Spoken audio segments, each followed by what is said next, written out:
Welcome to this week's episode of Everyday Thin Places. I'm Rachel Gallagher, and I'm an interfaith hospice chaplain. And I'm Elizabeth Verasso, and I'm a birth doula. And in each episode of Everyday Thin Places, we draw from our experiences supporting birthing people and dying people to explore with honesty, authenticity, and humor how we can all become more truly living people.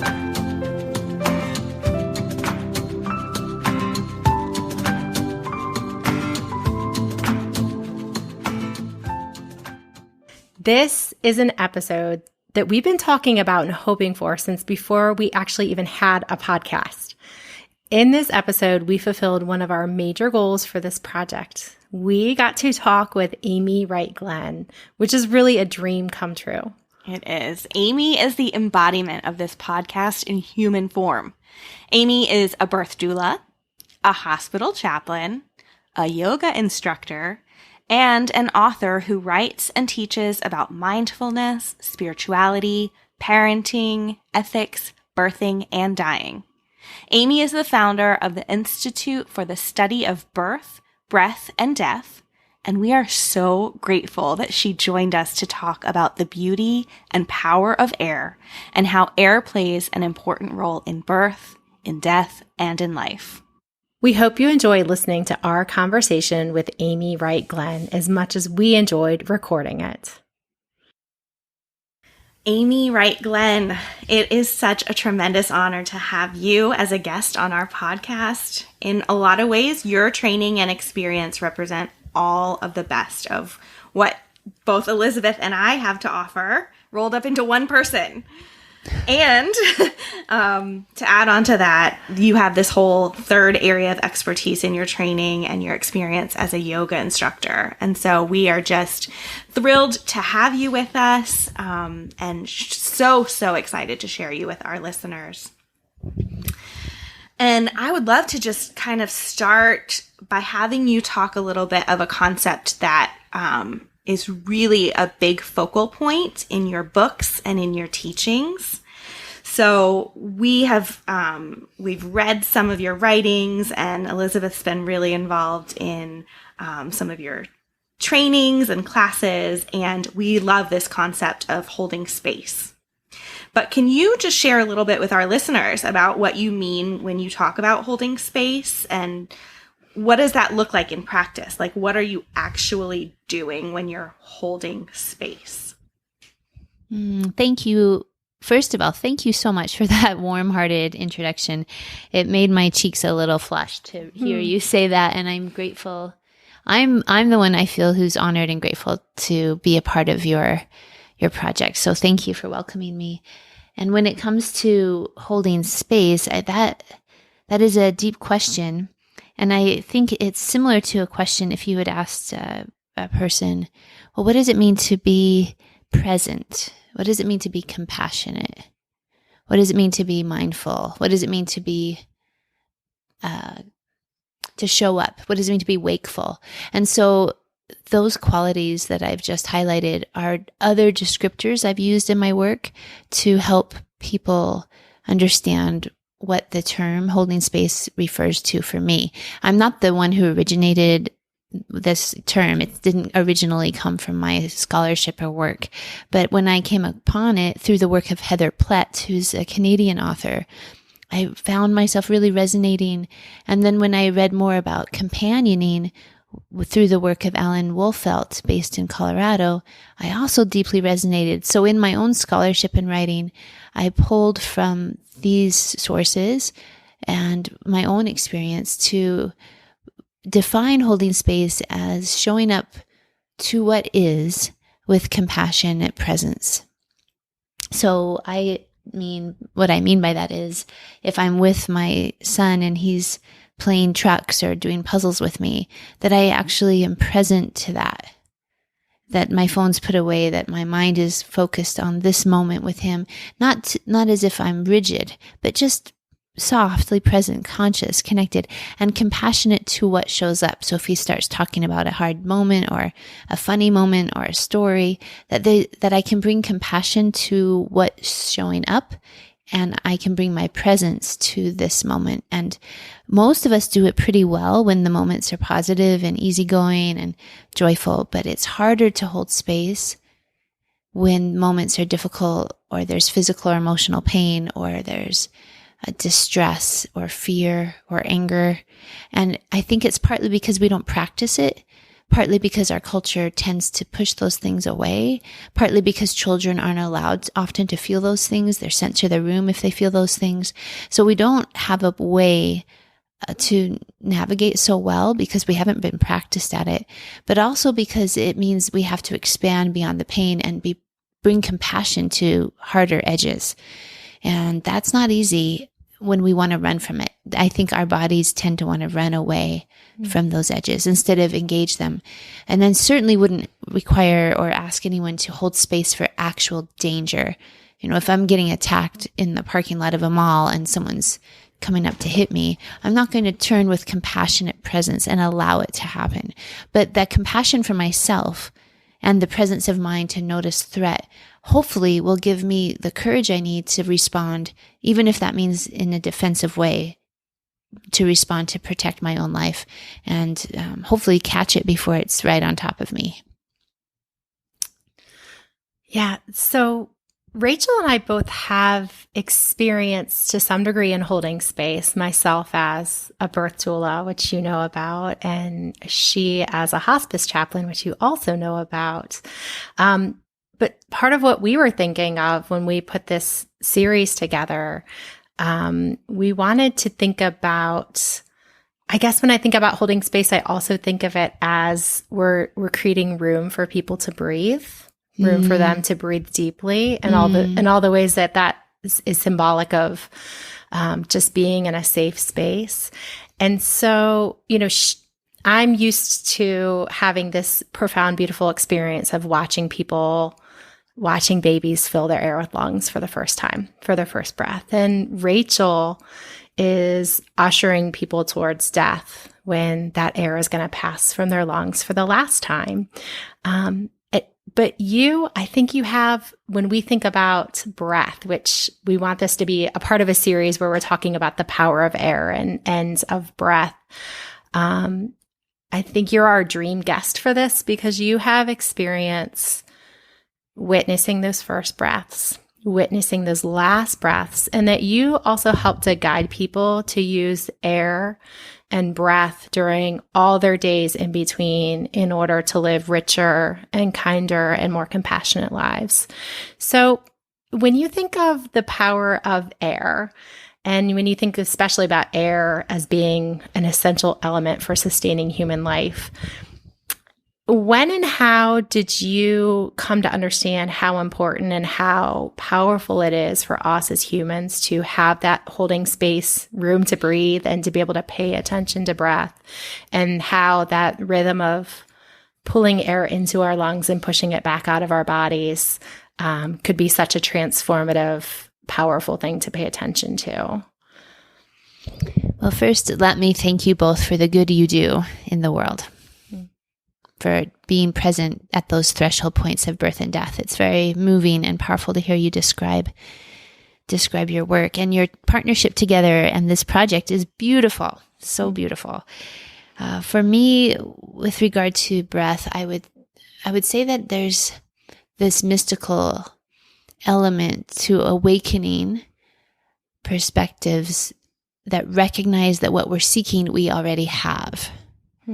So in other words, if I were to tell a group of people, or if someone told me, Amy, there's a really conscious, wakeful, thoughtful person living in, I don't know, Prince Edward Island right now in Canada, and this person would, offers ideas, and she or he walks around their yard, and you can go talk to them, and they're just so smart and so fun and so awake and so alive. It's really worth it to just go and spend 10 minutes with this person. And, a lot of people do travel to be with teachers who they might think of as mentors or guides or connectors, right? And I think there's something beautiful about that. Yet the greatest teacher I've come to see, one of the greatest teachers I've come to see is my own breath, and the breath within each one of us, because that is the link to presence. Right now, what makes this moment present can be more fully opened if I'm aware of my inhale and exhale, because I can only breathe now. I'm not breathing the past. I'm not breathing the future. The breath rides the present moment, linking past, future, every moment. There's in and out, this rhythm of presence. So no matter how wise a teacher may be out there, the breath is a constant teacher from the moment, as you said, a baby's born until the death of the human body. This bridge exists, this teacher exists, this presencing exists. And if I can bring my attention to it and notice and pause and feel into the wonder that there's life in this body right now, and I can be grateful and connected and curious about, well, what does that mean for me? Where am I supposed to put my energy, or where do I feel called to put my energy? Honoring my breath as a source of presencing. I feel that in that sense, we don't need to travel far and wide to find, quote, guides or mentors or teachers. And not that these folks can't help me, and they have, but really the most powerful presencing I've known is the connection I feel to love. When I'm in the presence of someone I love and the experience of love, my breath fills. There's this sense of, oh, I want to breathe this in. I don't want to miss a second of this. I want to be fully awake to this. This is so precious. And the heart lifts, the chest opens, the belly expands. It's the body wanting to take it in. And I think that for me, that awareness began to dawn when I started meditation practice in my teen years, and really sitting in the quietude of calming the outward senses and closing the eyes, as I'm doing now as I speak to you, and letting the face muscles soften and the spine elongate and the belly soften, and breathing into the body with wakefulness helped me see that, wow, I actually can access some of these deeper states just here in my bedroom, sitting in my bed as a 16-year-old person, breathing. Wow, how amazing. How amazing. Well, Amy, I feel like this is, the idea of breath is timeless. We're always breathing, like you said, from our first breath until our last. But also, I feel like it's a topic that is especially timely right now, as the world is grappling with COVID-19 and the way that affects the respiratory system. There's a lot of talk about breathing. And I'm wondering if that focus on the lack of breath has affected your practice at all, has affected how you care for people in today's world, with everything that is going on surrounding this virus. That's such a good question. Well, I have two thoughts that come to me. One is that my teaching, and for many teachers this is true, has shifted to a virtual platform completely right now. I don't teach outside of, being with my son and connecting to him as a mom in a in-person way right now. And there's a real sadness for me about that, because I really love the presence of being in the same space of people who are learning with me. At the same time, so there's some grief. I want to speak to the breath relating to grief. But at the same time, what COVID-19 has inspired me to reflect on is how intimate breath is. And I've never really thought of it that way.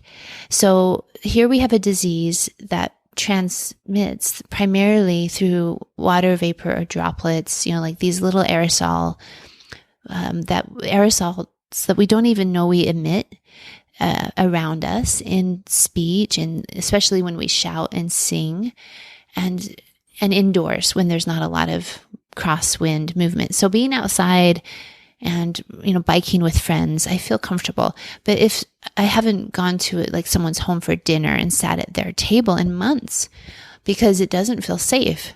And the reason it doesn't feel safe is because we're sharing breath. But I've always thought of breath as very, informal, that it's not something that's so private because it hasn't carried this threat.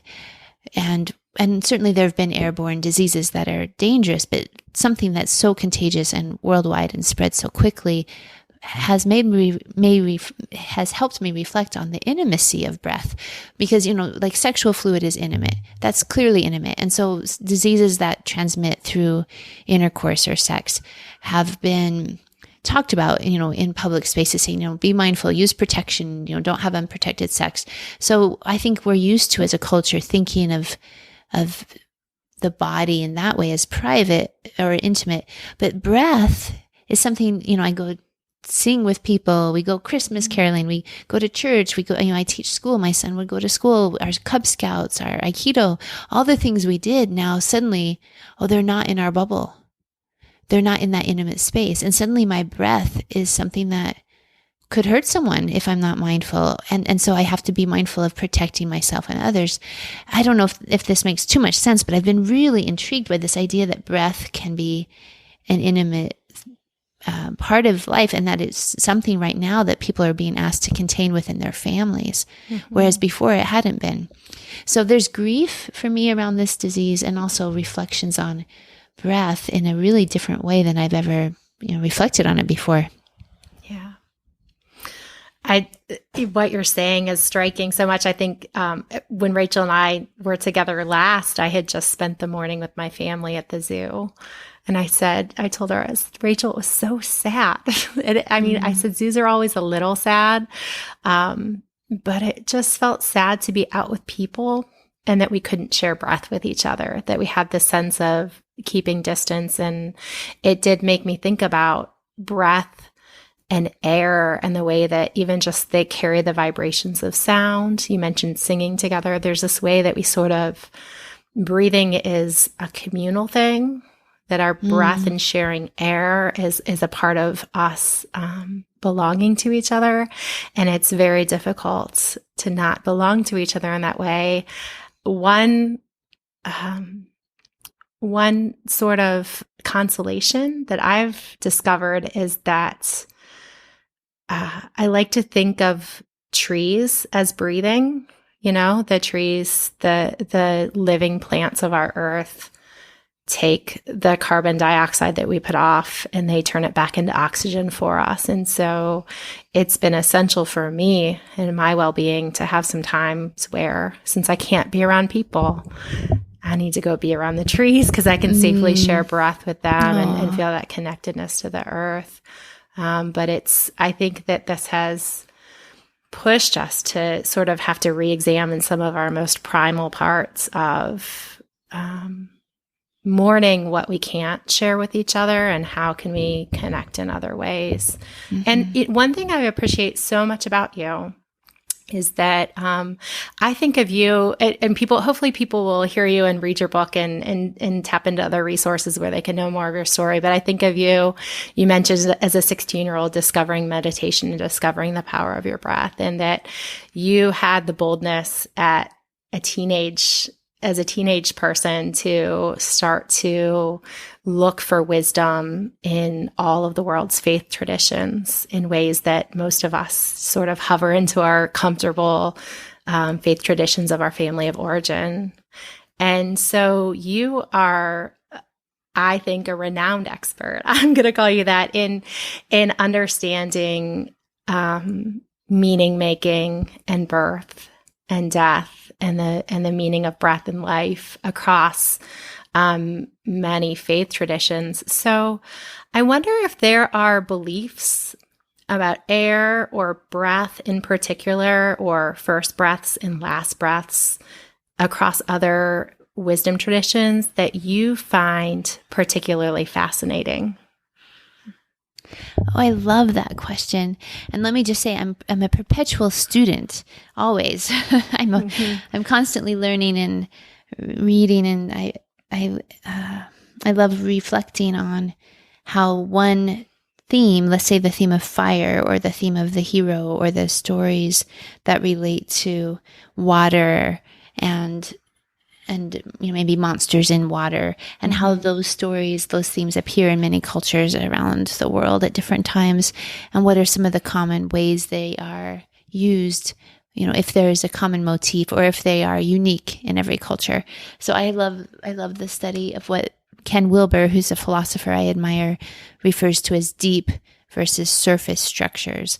And the deep structures would be the things that are constant, nearly constant, let's say, throughout human society, that we all have one liver and not 10 livers. There's not a culture that suddenly exists that have, 10 different livers in everyone. We have one liver. We have, by and large, most people have, 10 digits on their hands and feet. And there's definitely anomalies, but the anomalies aren't that striking compared to the common features. And in culture too, there's common features. It would be nearly impossible, I imagine, to find a human culture that didn't have some form of art or some form of music. But how it sounds and what it looks like, that can vary. So we all breathe. And I think people have noticed from the beginning that babies that don't breathe die. Mm-hmm. And so there's been an emphasis on that first breath as a holy moment in many cultures. And even then translating that to the idea that, at least in Hebrew, the word ruach is breath.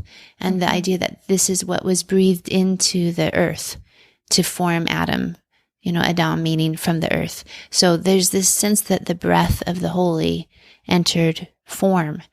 And through that merging of form and breath, life emerges, human life emerges, or other lives emerge. So breath is often associated in world traditions with spirit or with a gift from the gods or a gift from a sourcing power that inhabits the body. That's not ours. I think that's another piece of it, that I don't think we own our breath. It's not as if it's mine in the sense that I can control it to some extent, but there's a power in it that would overwhelm my ego if I suddenly decide I'm not going to breathe. I'm just not going to breathe again. I hold my breath. There's the body kicks in and is like, nah, you're breathing. And certainly people have committed suicide by trying to asphyxiate themselves. Nonetheless, overall, it's a force that's to be reckoned with. It's not just our own in the sense of the ego self. It seems to have its own power. And many cultures have ascribed that power and the source of that power to the source of life itself.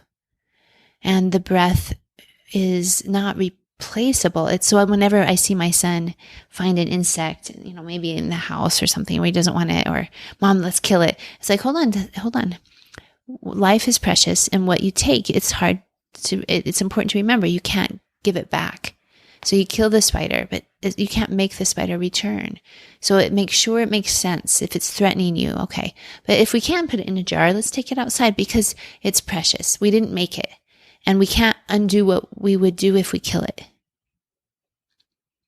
So even the littlest things have breath. And I try to encourage him to be respectful of that. I hope that's a helpful answer to your question. Yeah. It's interesting to think about breath as, and we already sort of said this, breath is something that you share and something that doesn't belong to you, even literally in that the oxygen molecules that are filling my lungs in Philadelphia right now, whose lungs have they already been in? Who across the globe, who across the time of human existence has already had these molecules of oxygen in their lungs before? And that's stunning to me. It makes me feel very small, but also very connected at the same time. And I love that idea of, I love that breath is not something that we own or control, but it does bind us all together in a really beautiful way. This is such an interesting conversation to be having right now. I think when Elizabeth and I started dreaming about this podcast back in January or February, this is one of the topics that came up from the very beginning. And you, Amy, are one of the guests that came up from the very beginning. But yeah, thinking about that universal idea of this air is all of our air. And yeah, even as you're saying that, Elizabeth, who has breathed these oxygen molecules before me is such a different question today than it was back in February. Mm-hmm. And I hope that we can think about that and reflect on it in a way that doesn't make us scared and terrified, but just causes us to dig a little bit deeper. And, maybe if there's some positive to come out of this global experience of a pandemic, it's that we all think differently about breath and interconnectedness. I know that I'm never going to take for granted being able to sing in a room with other people ever again, once we can safely do that. Yeah. So I think to sort of wrap up our time, we would really like, Amy, for you to tell our listeners a little bit more about the institute that you founded, maybe what you hope to accomplish through that, and of course, how they could get involved in that. We think you have so much to offer. I was just telling Rachel before we got started, there's more than I even know what to do with all of the amazing opportunities through this institute. But can you share a little bit more about that? Yes, I'm happy to. Thanks for asking. In the same way, the two of you have created and crafted this beautiful podcast by pulling from your experience in chaplaincy and doula work. In that sense, both of those experiences live in me too, as a birth doula and a death doula, as a chaplain and a yoga teacher and a mom. And all these different parts of me are woven into one self or one expression. And I wanted to create a meeting place where people who are seasoned in death work, or even new to death work, and people who are seasoned in birth work, or who are new to birth work, could meet and professionally and personally enrich each other. And since breath links birth and death, I wanted to include a real warm-hearted welcome to individuals who devote their time to help all of us be more mindful as we live. The ministers, the rabbis, the imams, the yoga teachers, the Reiki teachers, the parents, the moms, the dads, all of us who are dedicated to really living mindfully, to hold space for 4-year-old birthday parties and what it means to go get ice cream and go snorkeling in the ocean, not only to hold space for birth and death, but to hold space for the life in between.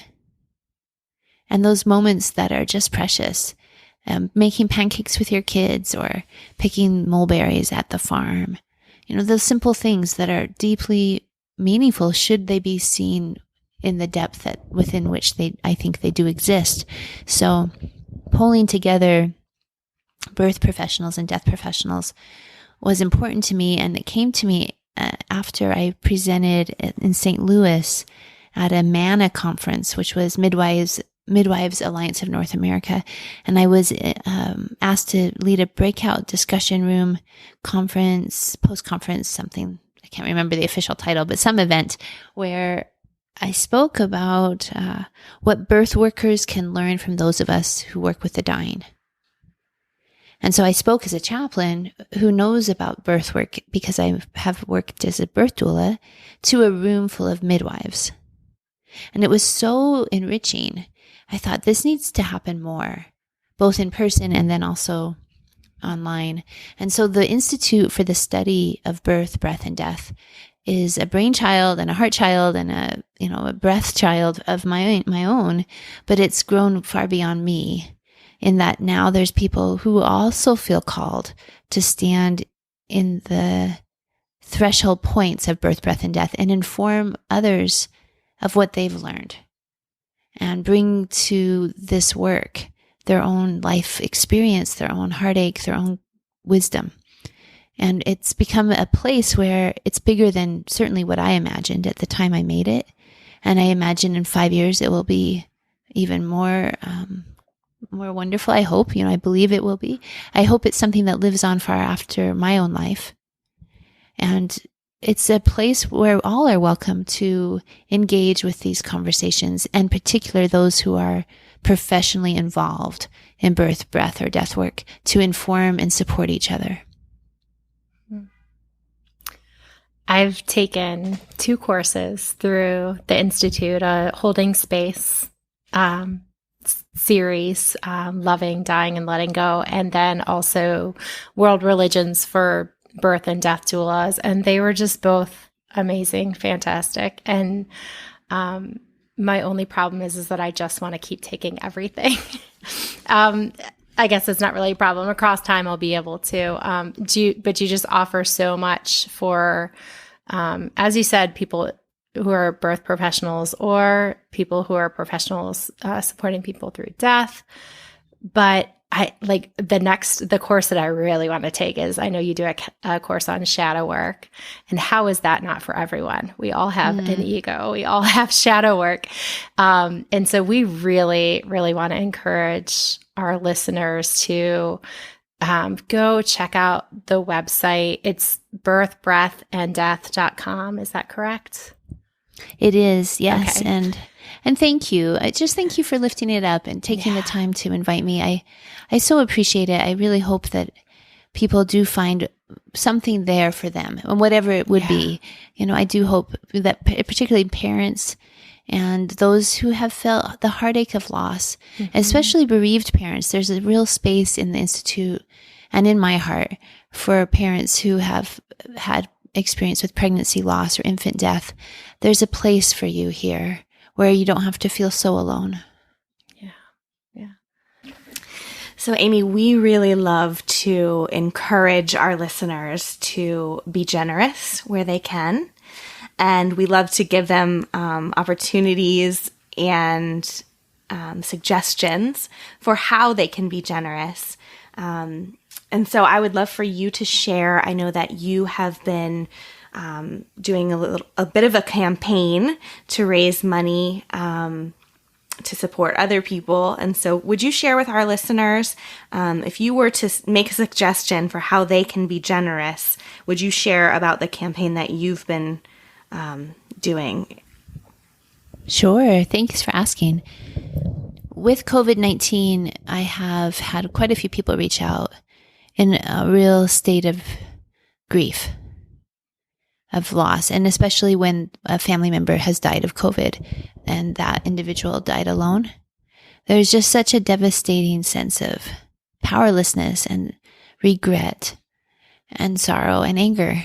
So there's been a hunger for ritual. And since a lot of our grieving rituals that we used to do collectively are also now impacted, because we breathe when we grieve collectively, and people cry and people want to hug each other and hold each other. And if funerals are limited to 10 and you have to keep 6 feet apart and wear a mask, it's just such a different experience. And so I created a online pre-recorded experience called Rituals of Grief. And it's a simple walkthrough where I pull from prayers from different traditions. It's open to people of all faith or no faith in terms of world religions. And it's a ritual where people invited to light their own candle and do some writing and begin to touch a bit of the process of mourning in a way with me. And it's, online, of course, it's not in person, but it's something that I could do. And then all the money that's raised through that, and it's donation based completely, I've given to Doctors Without Borders. So we've raised maybe $600-700 by now. Wow. Which then just goes to Doctors Without Borders, and it's a $20 suggested donation. And some people have given more, some people have given $5. It's fine. But all of it, when it comes through PayPal, I just send it back to Doctors Without Borders, because those healthcare workers are on the front lines in really vulnerable communities trying to navigate what COVID means. I mean, it's hard in the US. I'm in Florida. It's pretty challenging. But imagine if I was in Vietnam or in Bangladesh, or in a community where poverty looks really different than it does for the poorer communities of my area in Florida. And what Doctors Without Borders has always done is put brave souls right there in right there on the borders of really dangerous and hard situations. So I thought if we could harness some of the mourning power and grief that needs to express, ask for donation, and then send the donation to support really brave people who are also standing in the front line of mourning and grief. Well, that's something I can do. I just feel if everyone could think of how they could do something, there may be less helplessness and anger. We could channel some of that anger and helplessness into what we can do safely right now for each other. Well, that's a brilliant idea, and it's a beautiful idea. And I hope that our listeners will take advantage of being able to use that resource or donate on behalf of someone else to be able to use that resource and be a part of supporting this thing that you're doing. And also, I love that challenge that what else can we do? What's our part? I think that I feel ever more hopeful about all of the pain and the difficulty in the world every time I engage with something that you have created. So I feel so grateful that this thing that we have created, that we have gotten to add your voice to this, and that we have the opportunity to amplify your voice. And I hope that our listeners will be able to become an extension of the compassion and kindness and brilliance and beauty that you are already putting out into the world. So thank you so much for this time that you've spent with us today.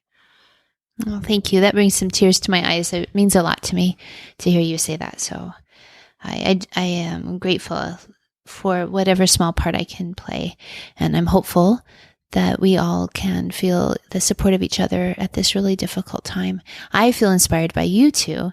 This is a beautiful idea, and I can't wait to share this podcast far and wide within the communities of my influence. So thank you so much for welcoming me. Thank you, Amy. Thanks for joining us. Now it's our turn to hear from you. So would you do us a big favor and go into your podcast app and rate us? Even better, would you write us a glowing review? That will help other listeners to find us. And make sure to subscribe so that you don't miss a single episode. You can also visit our website at everydaythinplaces.com, where you will find all sorts of fun and interesting information, as well as learn about how you can help to support this podcast and earn special exclusive perks. There you will also find links to follow us on social media, or else just pop directly over to Instagram or Facebook, where you will find us at Everyday Thin Places. Thanks so much for joining us today. Until next time, I'm Elizabeth. And I'm Rachel. Bye.